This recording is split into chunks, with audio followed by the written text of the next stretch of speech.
ಅತಿ ಶ್ರೀಮಂತ ದೇವಸ್ಥಾನಗಳಲ್ಲಿ ಕೇರಳದ ತಿರುವನಂತಪುರದಲ್ಲಿರುವ ಅನಂತ ಪದ್ಮನಾಭ ಸ್ವಾಮಿ ಕೂಡ ಒಂದು. ಈ ದೇಗುಲಕ್ಕೆ ಮಹಾಪ್ರಧಾನ ಅರ್ಚಕರಾಗಿ ಬೆಳ್ತಂಗಡಿ ತಾಲೂಕಿನ ಕೊಕ್ಕಡದ ಸತ್ಯನಾರಾಯಣ ತೋಳ್ತಿಲಾಯ ನೇಮಕಗೊಂಡಿದ್ದಾರೆ. ಮಹಾಪ್ರಧಾನ ಅರ್ಚಕರೆಂದರೆ ಅವರಿಗೆ ಸಂಸ್ಥಾನದಿಂದ ನೀಡುವ ಕೊಡೆ ಮರ್ಯಾದೆ ಇರುವ ವಿಶೇಷ ಸ್ಥಾನ. ಈ ಸ್ಥಾನವನ್ನ ಈವರೆಗೆ ಅತಿ ಸಣ್ಣ ವಯಸ್ಸಿನಲ್ಲಿ ಪಡೆದವರು ಇವರಾಗಿದ್ದಾರೆ.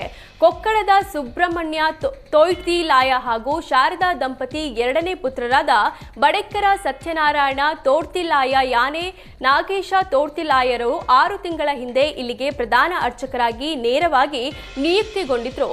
ಅರ್ಚಕರಾಗಿ ಸೇರಿದ 6 ತಿಂಗಳಲ್ಲಿ ಮಹಾಪ್ರಧಾನ ಅರ್ಚಕ ಸ್ಥಾನ ಪ್ರಾಪ್ತಿಯಾಗಿದೆ. ಬಿಎಂಟಿಸಿ ಬಸ್ ಚಲಿಸುತ್ತಿದ್ದ ವೇಳೆ ಏಕಾಏಕಿ ಬ್ರೇಕ್ ಹಾಕಿದ್ರಿಂದ ಮಹಿಳಾ ಕಂಡಕ್ಟರ್ ಬಸ್ನಲ್ಲಿ ಮುಗ್ಗರಿಸಿ ಬಿದ್ದ ಘಟನೆ ಬೆಂಗಳೂರಿನಲ್ಲಿ ನಡೆದಿದೆ. ಎಲೆಕ್ಟ್ರಾನಿಕ್ ಸಿಟಿ ಟು ಹೊಸೂರು ರೋಡ್ಗೆ ಚಲಿಸುತ್ತಿದ್ದ ಎಲೆಕ್ಟ್ರಿಕ್ ಬಿಎಂಟಿಸಿ ಬಸ್ನಲ್ಲಿ ಈ ಅವಘಡ ಸಂಭವಿಸಿದೆ. ಮಹಿಳಾ ಕಂಡಕ್ಟರ್ ಟಿಕೆಟ್ ಕೊಡ್ತಿರುವ ವೇಳೆ ಡ್ರೈವರ್ ದಿಢೀರ್ ಬ್ರೇಕ್ ಹಾಕಿದ್ದಾರೆ. ಇದರಿಂದ ಕಂಡಕ್ಟರ್ ಬಸ್ ಮುಂಭಾಗಕ್ಕೆ ಮುಗ್ಗರಿಸಿ ಬಿದ್ದಿದ್ದಾರೆ.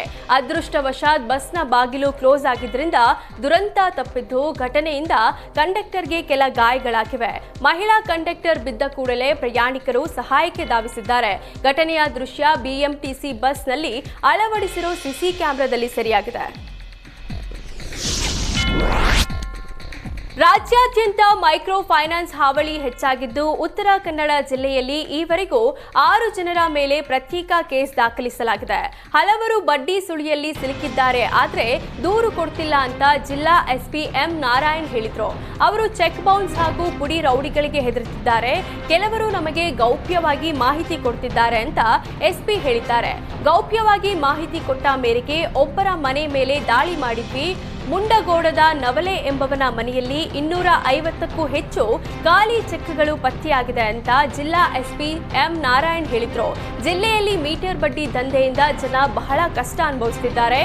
ಅದಕ್ಕೆ ಸಂಬಂಧಪಟ್ಟ ಆರೋಪಿಗಳ ಮೇಲೆ ಸೂಕ್ತ ಕ್ರಮ ಕೈಗೊಂಡಿದ್ದೇವೆ ಅಂತ ಎಸ್ಪಿ ಹೇಳಿದ್ರು.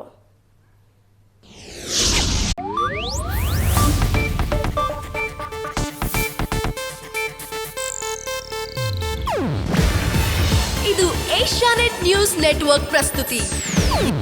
ನೀವು ನೋಡ್ತಿದ್ದೀರಾ ಏಷ್ಯಾನೆಟ್ ಸುವರ್ಣ ನ್ಯೂಸ್.